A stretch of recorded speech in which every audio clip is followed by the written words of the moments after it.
Eu gostaria de convidar vocês a abrirem a Bíblia de vocês no Evangelho de Mateus, ou a acessarem no Evangelho de Mateus, capítulo 3.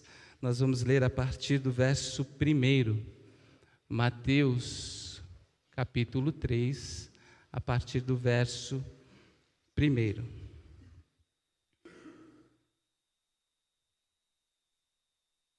Diz assim a palavra de Deus: naqueles dias surgiu João Batista, pregando no deserto da Judéia.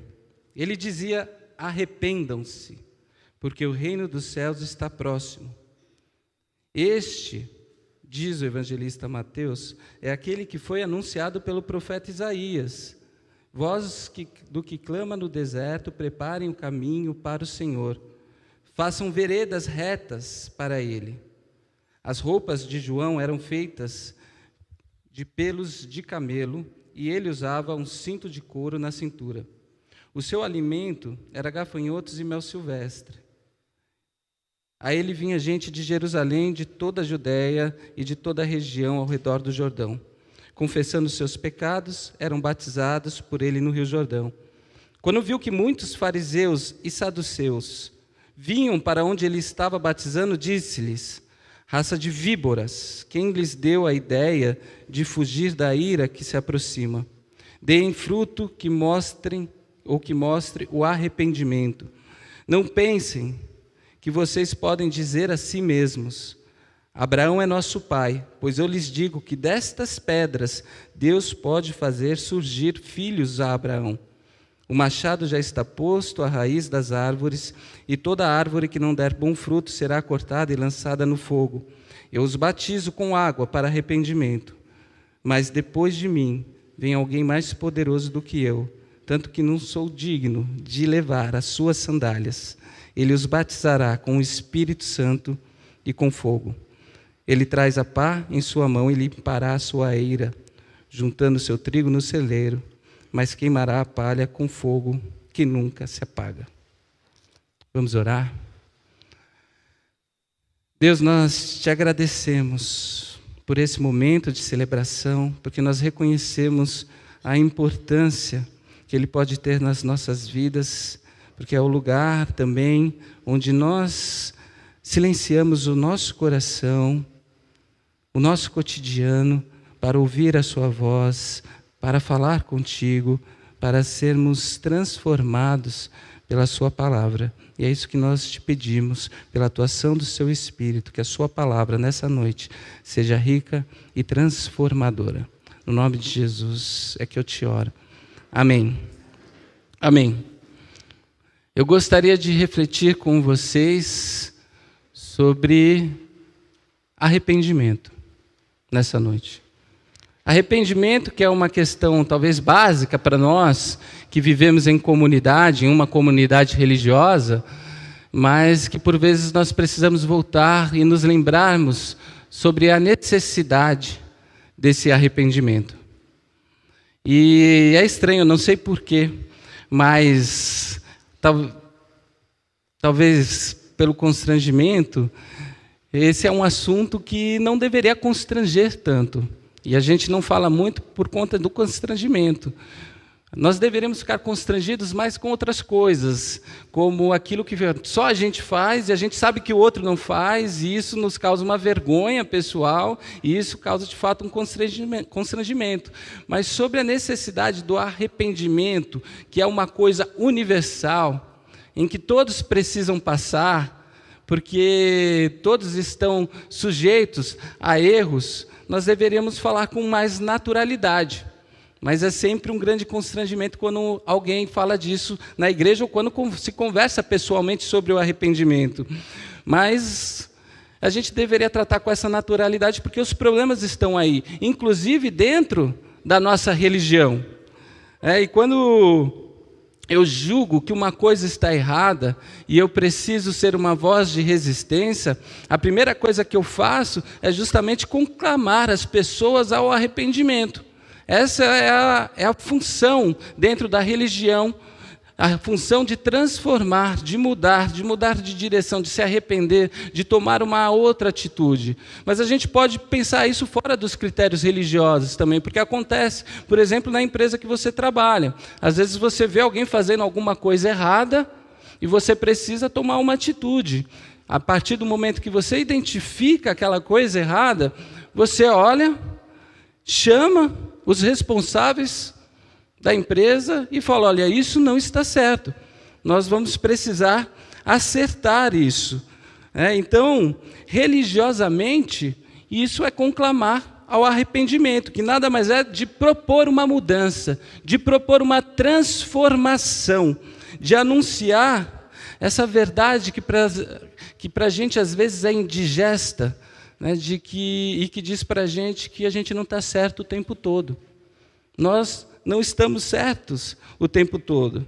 Então, por que falar, refletir e passar, ou a necessidade de se passar pelo arrependimento? Justamente porque a gente erra, porque a gente não é perfeito, porque ninguém está certo o tempo todo.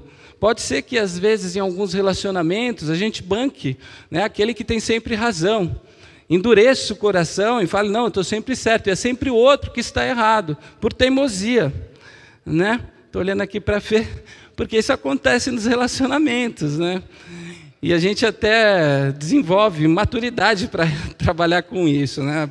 A Fê sempre toma uma musiquinha quando ela está certa, né? Eu adoro ter razão, ela diz. Mas aquele que banca essa postura de que sempre está certo, sabe que isso não acontece na existência durante todo o tempo. Todos nós erramos, né? Não dá para bancar essa postura durante a vida. E é verdade que no mundo evangélico que a gente tem hoje, é muito difícil de falar de arrependimento, porque o arrependimento pode beirar o moralismo, sabe? Aquela fala de alguém que se sente superior a você, e fala, então, o que você está fazendo, como que você tem que ser transformado e aquilo que você tem que fazer.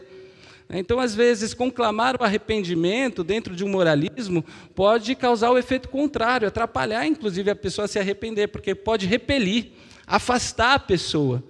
Eu estava conversando com um rapaz muito inteligente, um artista plástico, e ele estava se questionando sobre um rapaz que está em procura de fé.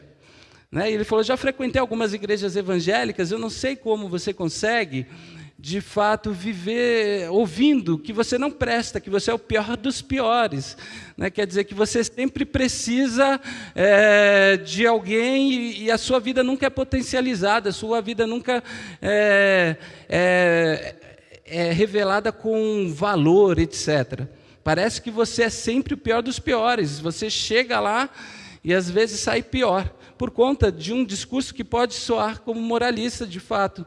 Porque eu me lembro de uma vez, e eu já comentei isso aqui com vocês, que eu estava no mestrado e convidei uma amiga para ir na Igreja Batista, e tinha um pregador de fora, e ela se sentou, ela era de uma igreja cristã, mas não evangélica, era uma igreja protestante, um pouco mais liberal.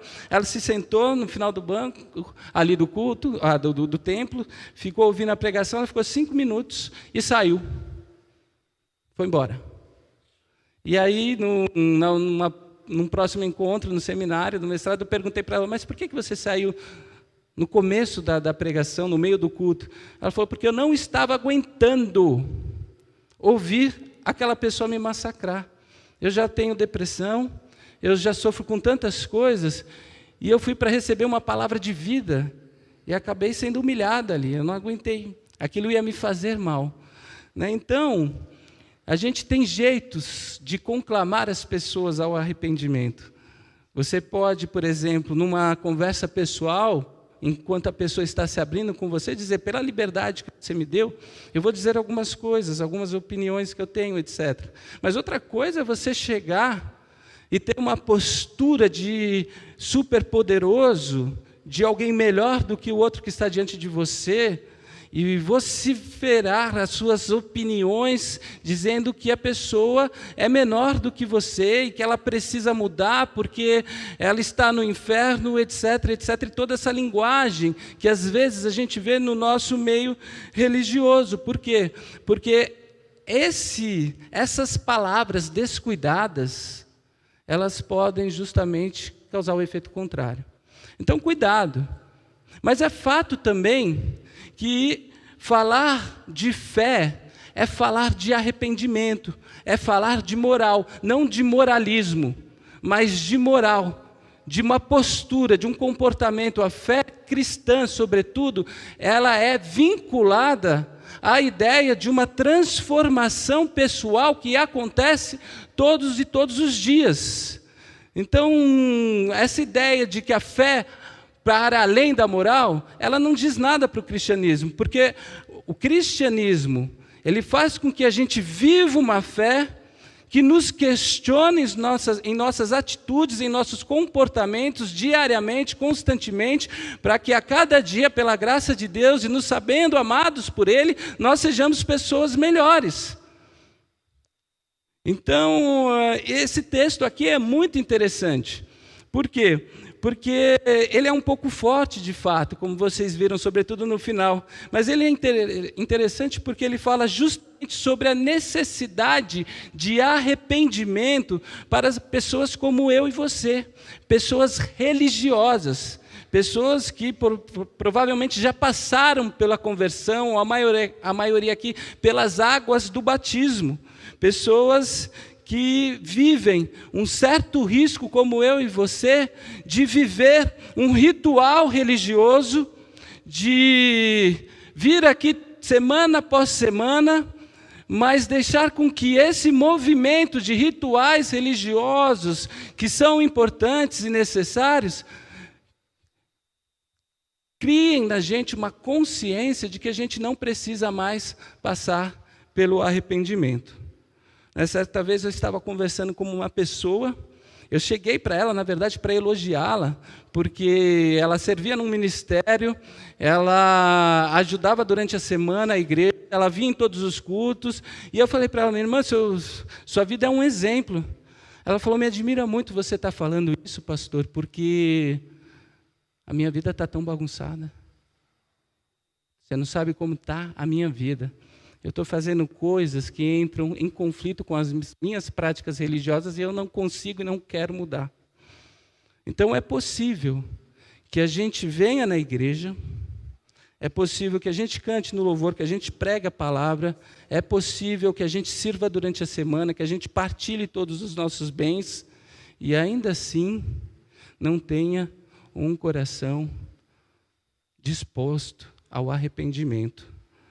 Então, eu acho que o João Batista, ele nos ajuda nesse texto a discernir um pouquinho sobre isso, sobre a nossa postura religiosa, o nosso cumprimento de agendas religiosas, de ritos, que eu digo, são importantes, mas que por vezes roubam da gente uma coisa para onde ele aponta, que é o relacionamento com Deus, de um coração quebrantado que se coloca diante de um arrependimento. Mas antes de entrar nos pontos que eu queria tratar com vocês, vamos falar do contexto. O João Batista, vocês viram que ele é tratado aqui pelo evangelista Mateus com algumas características peculiares. A voz do que clama no deserto. Olha, João Batista provavelmente fazia parte de um grupo político-religioso chamado essênios.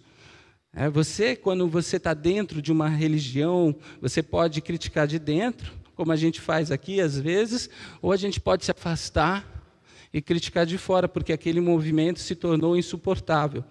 E os essênios, o grupo do qual João Batista fazia parte, era um grupo político-religioso que não aceitava a soberania do império e que também criticava alguns grupos políticos religiosos da sua época, sobretudo os fariseus e saduceus, que eram grupos religiosos políticos dentro do judaísmo. Então, eles se afastam e vão viver no deserto. E João Batista provavelmente fazia parte desse grupo. E ele está lá no deserto, emprestando a sua voz a Deus, como no texto que nós lemos, dizendo assim, se arrependam, se arrependam. E as pessoas que ouviam João Batista vinham ao seu encontro, saíam das cidades, porque ele estava no deserto, criticando a cidade, falando arrependam-se. Elas saíam das cidades e iam ao encontro de João Batista para se arrependerem, para falarem dos seus pecados, e muitas eram batizadas por ele. Essas pessoas que eram batizadas tinham essa compreensão, que é a compreensão do batismo que a gente faz em adultos, pessoas que se dizem conscientes, né, que têm exatamente essa representação de reinauguração da vida, de renovação da vida. Então, quando aquelas pessoas ouviam João Batista chamando todas elas ao arrependimento, é como se elas passassem naquela expressão antiga que a gente conhece, como se a ficha caísse. E elas dissessem assim, ou elas diriam assim,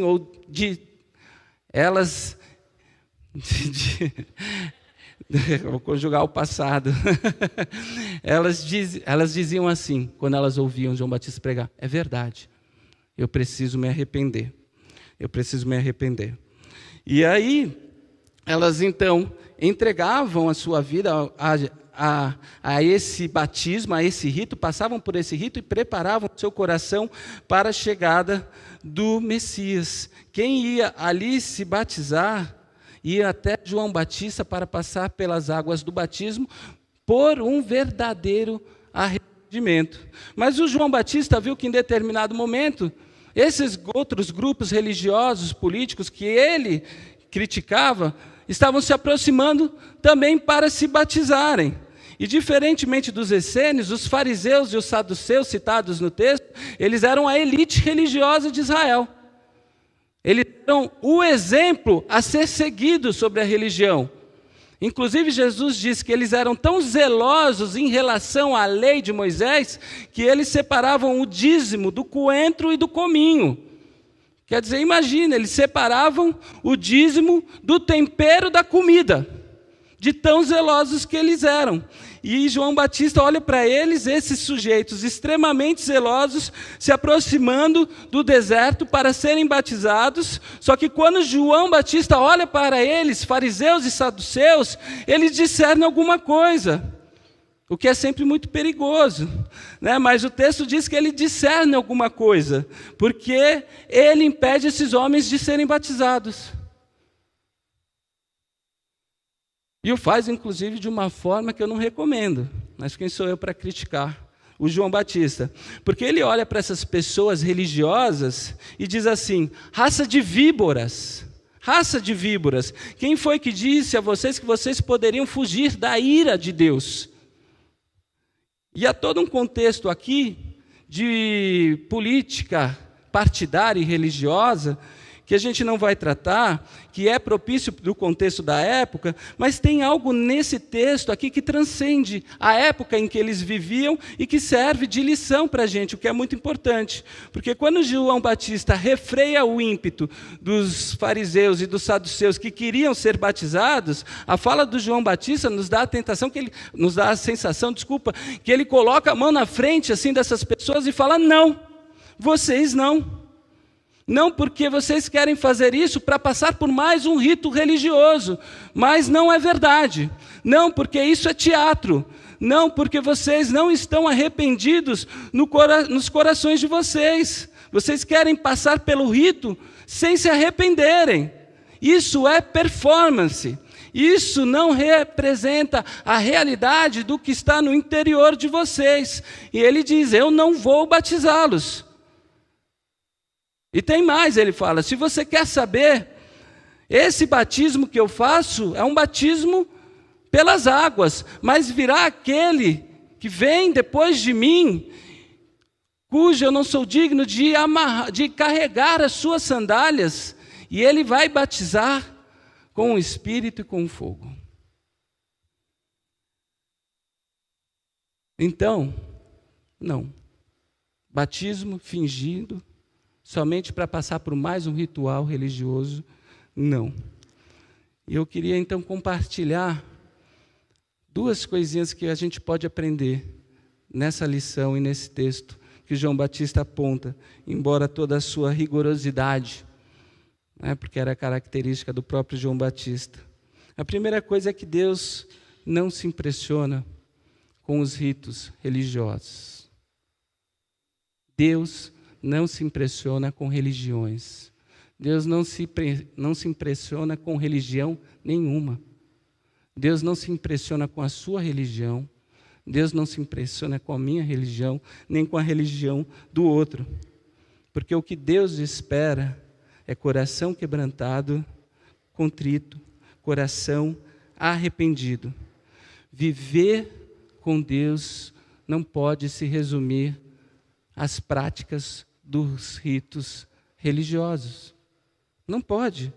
Viver com Deus não se resume a vir aqui, nessa igreja, no domingo.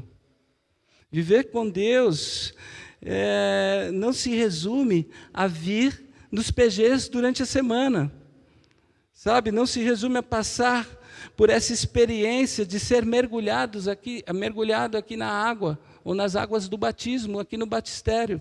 Não, viver com Deus não se resume em cultivar esse hábito, um hábito, ainda que seja belíssimo, de ler a sua Bíblia diariamente. Não é isso que é viver com Deus. Essas coisas, elas nos ajudam a organizar a nossa vida com Deus. Por isso que nós chamamos culto de serviço, essa é a tradução do culto. Porque ela é um serviço para ajudar você a organizar a sua vida com Deus. Mas, por exemplo, quando a gente traz um bebê aqui pequeno, ou uma criança, um bebê recém-nascido ou uma criança pequena, para ser apresentado, que a gente faz um rito. Né? A gente chama a família, a gente em comunidade pede para que Deus abençoe essa criança, mas isso garante a vida dessa criança com Deus? Não. Logicamente que não, garante zero, igual garante a minha e a sua. E olha, eu estou falando isso, mas eu amo vir para a igreja, eu amo partilhar a fé com gente, eu amo receber abraços, eu amo cantar aqui com vocês, eu amo estar aqui durante a semana, ver o que está acontecendo, porque tudo isso é maravilhoso, isso nos dá alimento, nos restabelece, para a gente passar uma semana mais consciente da vontade de Deus. Às vezes a gente está aqui num momento de louvor e chorando, aquele choro catártico, sabe, profundo, porque de fato faz bem. Né? E tudo isso é maravilhoso, mas isso tudo dá conta de sustentar a nossa vida com Deus?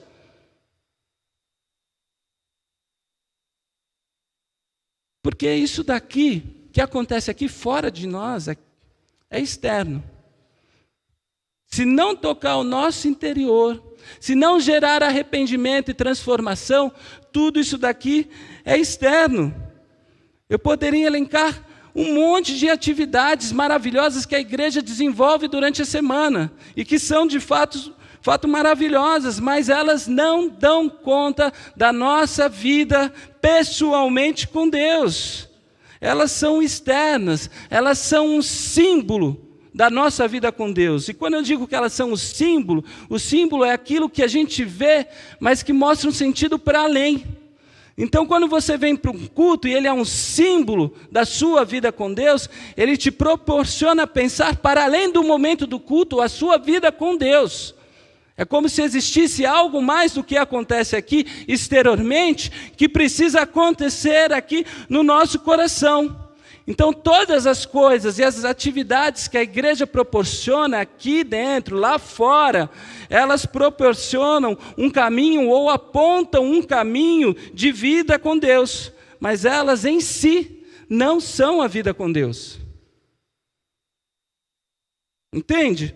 Não adianta alguém subir aqui todo domingo, cantar, ministrar o louvor, e você cantar com essas pessoas. Não adianta vir aqui alguém todo domingo, pregar a palavra, você ver sentido, você vai ver sentido, você vai falar, está certo, isso me respondeu algumas questões, mas isso não te transforma aqui dentro.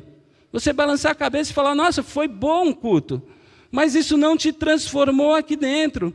Então, todas essas coisas apontam um caminho, mas não são a sua vida com Deus. Por quê? Porque é o que o João Batista está dizendo, foi o que Jesus disse. Você pode até separar o dízimo, no ritual do dízimo, que a gente não tem mais aqui, mas o dízimo do tempero da sua comida, e ainda assim ser um avarento. Não ajudar seu pai e sua mãe. Dar o dízimo e não conseguir olhar para a necessidade da pessoa que está do seu lado.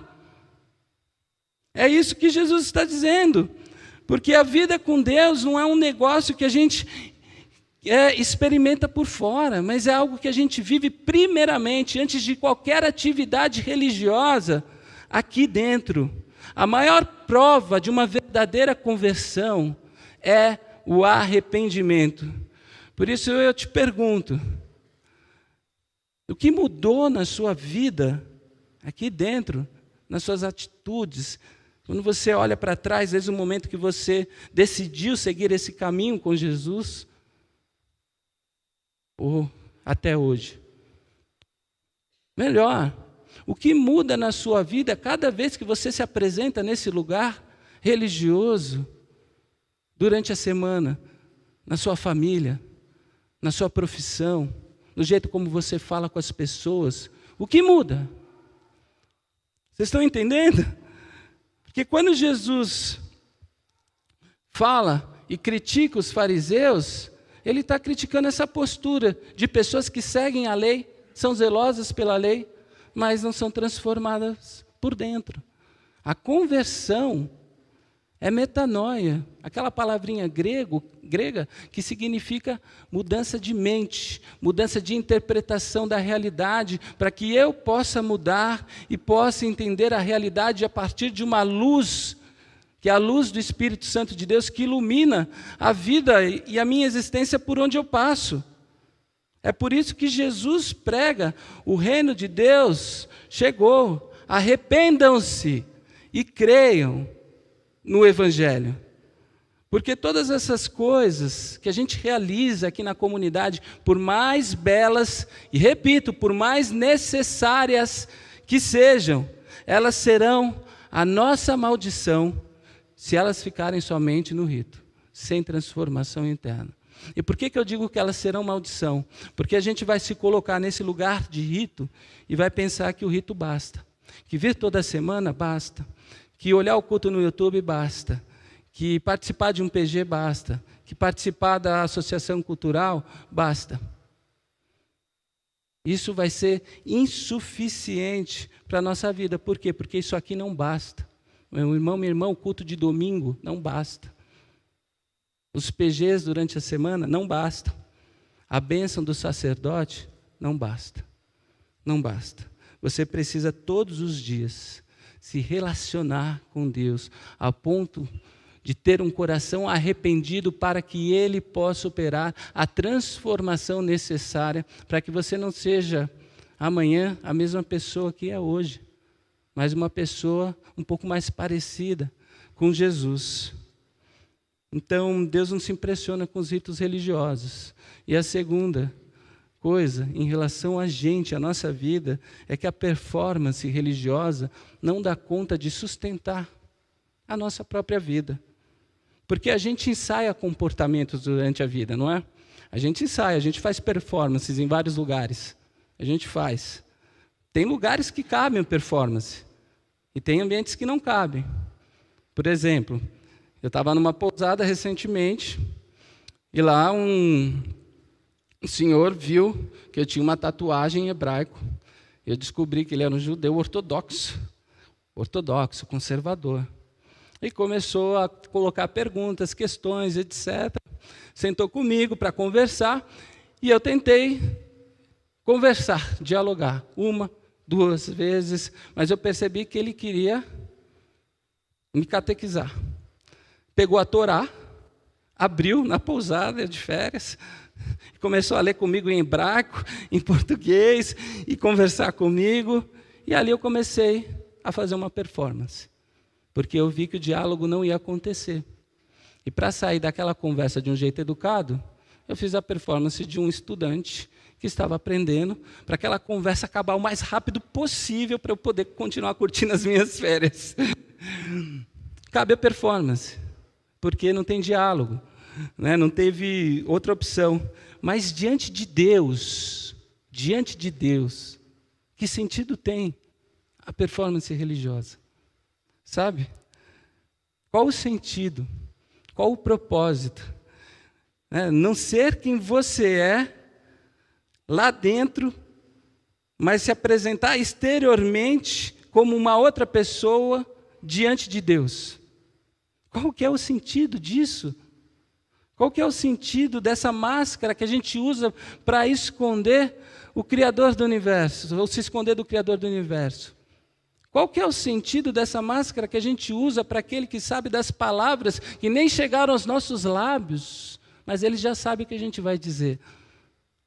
Qual o sentido a gente usar uma máscara para a gente se esconder daquele que nos criou no ventre da nossa mãe? Não tem sentido. Não tem sentido. Qual que é o propósito? Como dizem as crianças aqui profetizando para a gente com a música que elas cantam, não dá para brincar de esconde-esconde com Deus. Não dá para brincar de esconde-esconde com Deus. Até onde a gente vai nisso? Então aqui está João Batista, essa voz que clama no deserto. Ele olha para esses religiosos que estão querendo passar pelo rito sem arrependimento, porque é mais um rito, é mais uma coisa, como se fossem ser aprovados pelos ritos, e ele diz: não, parem de fingir, parem de ser quem vocês não são, raça de víboras, ele é duro, parem de ser hipócritas. Vocês pensam que podem fugir da ira de Deus passando pelos ritos? Não podem, não podem.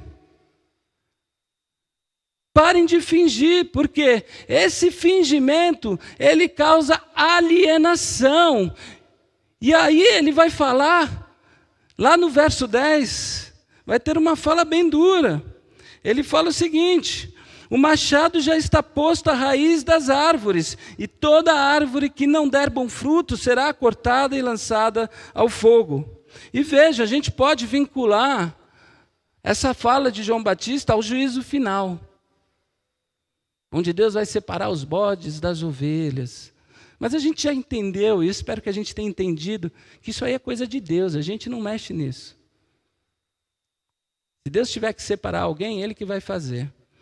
Qual que é o sentido dessa palavra para a gente hoje? É que viver no rito, sem arrependimento, sem transformação, coloca a gente no inferno. É viver no fogo, viver na alienação de Deus e fingindo ser uma pessoa que você não é não ser autêntico, é matar aquilo que você é.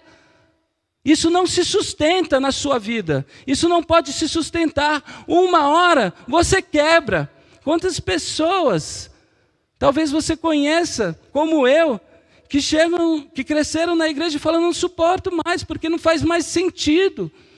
Porque foram ensinadas a viver o rito religioso, mas talvez, não conseguiram viver esse relacionamento com Deus que o rito religioso mostra, mas que você precisa ultrapassar essa fronteira do rito para viver isso, para que isso faça sentido. Uma hora não se sustenta mais. E a gente vai tentando colocar a nossa confiança, buscando paz em algumas outras coisas, além da religião, ou na religião, nos ritos, ou além dela. Paz, segurança. E de repente a gente percebe que, embora a gente possa ter um momento de prazer, um momento de alegria, aquilo não é suficiente para sustentar a nossa vida. Não basta, sempre falta. Porque não é que Deus é a paz. Na verdade, não é que Deus dá a paz, Deus é a paz. Se relacionar com Deus é se relacionar com amor. Se relacionar com Deus é se relacionar com alegria. Se relacionar com Deus é se relacionar com aquele que sustenta e te dá segurança de vida. Se você procura num rito religioso, isso, não vai achar. Entra em crise religiosa. Se você procura fora, também não vai achar. Vai entrar em crise, uma hora ou outra, porque a vida deixa de fazer sentido. Porque quem é que paga a conta dessa performance religiosa? É isso que João está dizendo com esse verso. Quem é que vai pagar a conta? A gente pode até ferir um ou outro, mas quem paga a conta é a nossa vida. A gente não consegue se sustentar. É isso que ele está falando. Vai chegar um dia e a vida vai se desfazer, porque a vida alienada de Deus é morte. A vida alienada de Deus é a aniquilação da humanidade que Deus criou. A vida alienada de Deus é buscar alguma coisa que você não é. E você entra em crise de identidade. Então, João Batista nos lembra que a gente não pode representar papéis como num palco de teatro para Deus. A gente não consegue fazer isso. A gente pensa que pode. Lembra de Jesus ensinando os seus discípulos a orarem, lá no Sermão do Monte? E ele diz assim: quando vocês orarem, não sejam como os hipócritas. Os hipócritas eram os artistas do teatro greco-romano. Eles usavam máscaras para representar papéis. Jesus fala: quando vocês orarem, não sejam como os hipócritas, mas entrem no seu quarto, se ajoelhem. E o Deus que te ouve em secreto, te responderá. E é interessante, porque eu já falei disso, mas esse quarto é um quarto especial, tameion em grego. É um quarto que não é o quarto onde você dorme, é o quarto da bagunça. Se você tem um porão, se você tem um sótão na sua casa, você sabe que você joga tudo lá, as cartas dos relicários da sua vida, aquilo que é o seu tesouro, que é mais valioso, mas aquilo também que você quer esconder dos outros, quando vão visitar a sua casa. Sabe? Você joga tudo ali, onde ninguém vai acessar. Só você sabe que está ali. O lugar do tesouro, geralmente, é o lugar da bagunça. E Jesus está dizendo, sabe esse lugar aí? Esse tameion, essa edícula, ou esse quartinho, ou esse porão que as pessoas tinham na época e guardavam toda a bagunça e todo o tesouro? Você precisa entrar aí para falar com Deus. Sabe por quê? Porque é aí que Deus está. E Deus está no interior da sua vida, onde é a coisa mais intensa e mais sincera. O lugar do tesouro é o lugar da bagunça.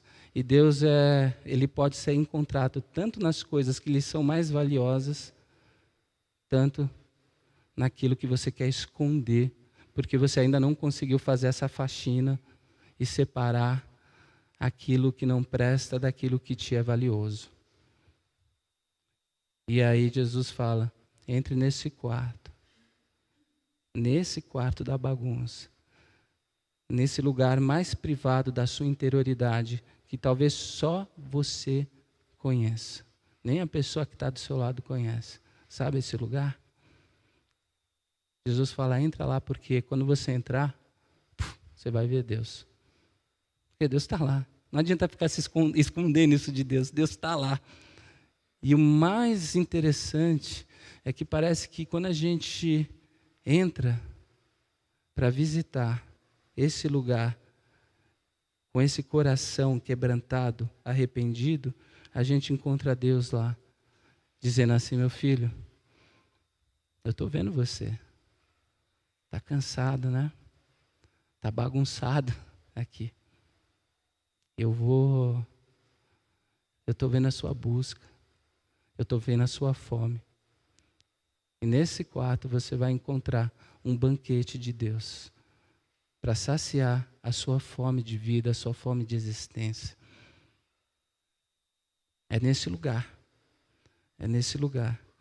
E de repente, quando a gente entra nesse quarto, quando a gente se permite a sair dessa vida mascarada pela hipocrisia religiosa, ou pela tantas outras coisas que a gente se sustenta no cotidiano, a gente percebe o amor de Deus e fala assim, como é que Deus pode me amar tanto?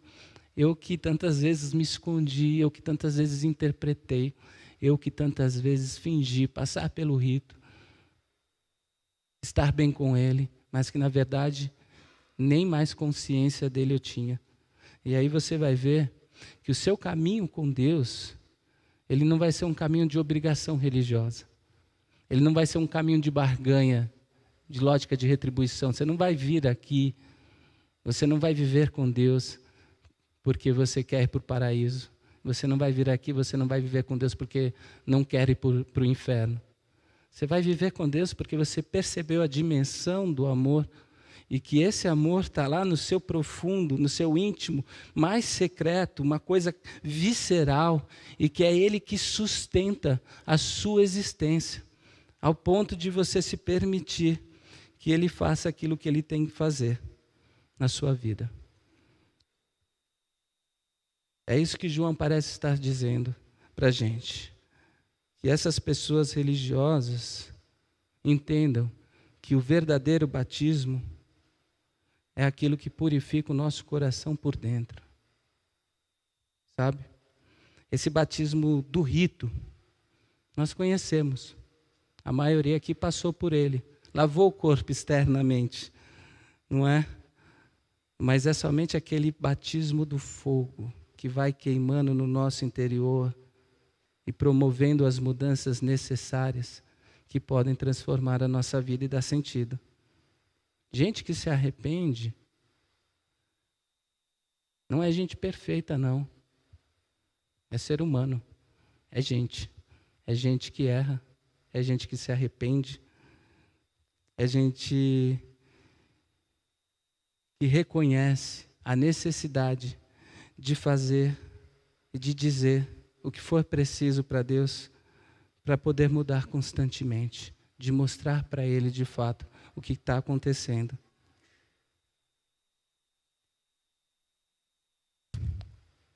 A gente precisa entender que o que precisa ser purificado na gente nunca vai ser purificado pelas nossas mãos.